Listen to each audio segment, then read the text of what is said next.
I'm Anne Bowditch, and I'm just going to touch on the issue of confidence, because confidence is a big issue for a lot of people.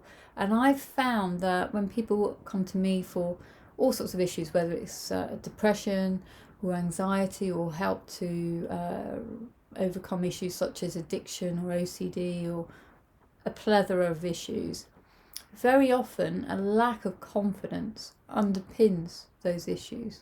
Take anxiety as an example. Now, anxiety really, apart from the fact that it's about being in fear, it's also telling you that you don't have the resources to deal with a situation. And that's why you get anxious, because you want to know that you can deal with it. You decide you can't deal with it, and therefore you get anxious. So we want to know, where does that lack of confidence come from?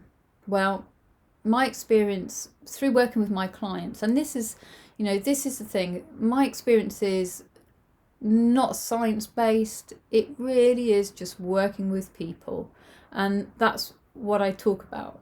And confidence comes, or lack of confidence comes, when situations happen in life. Now, unfortunately, some people are brought up in a family home which is not a good experience. And it might be that, you were not the best sibling, you weren't the most intelligent sibling, and that bothered you and that affected you, and you saw the praise that your sibling got and you didn't get that because you were considered, maybe, rather than being the bright one, you might have been considered the active one or the sporty one or the pretty one or whatever. And therefore you might have formed a belief that, well, I'm not bright enough, so I won't amount to much. Okay, that's one example. If you were brought up again in a family where there were problems, maybe there was addiction, or a fellow, a parent possibly had problems of their own, maybe mental health issues, anxiety or depression, that can have a knock-on effect to you and can definitely impact your confidence. Other situations, school is a really, really big one. Again, if you're struggling at school for whatever reason, that can cause a lack of confidence. If you've been bullied again, it's a huge one when it comes to confidence. People might have called you names, or they might have done horrible things to you. That can really impact your confidence. So confidence tends to be something that becomes an issue at a young age, but we take it with us through life. And that's the thing, you see. We don't just, when we sort of understand these things, those issues don't just go away. We have to address them.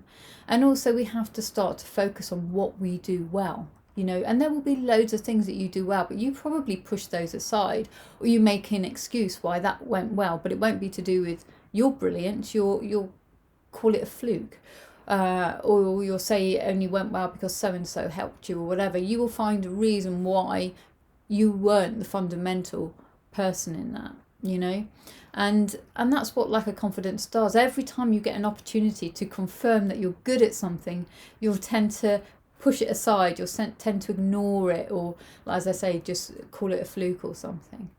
And so it is about just, again, creating the healing space and starting to register what you do well. So if you're taking anything from this and you want to start making some changes, then start to look at what you do well and start to praise yourself. Self-praise is good. There's nothing wrong with giving yourself a bit of a pat on the back every now and then, saying, yeah, I did good there. What's wrong with that? It's not being big-headed, it's just acknowledging something that you achieved. So what's the point in life if you can't acknowledge some things that you achieve? So, confidence does tend to happen, or lack of confidence does tend to happen at a young age, and we carry it through life. Occasionally, we can be confident as a child, but something happens in our later life and wham, it really does destroy our confidence. It takes it away, it rips it apart. It could be a relationship, it could be a situation with a job, maybe you've been made redundant, or just something went badly wrong, or you didn't get on with your boss and they just pulled you apart, or a colleague did the same. It could be absolutely anything. So again, there's a reason. So again, if you're going to take something from this video, if you're lacking confidence, there's going to be a reason or a number of reasons why you're lacking confidence. And as I say in many of my other videos, be curious. Why do I lack confidence? What might have happened in my life that caused me to lack confidence? And you might well just find the answer, or at least part of the answer.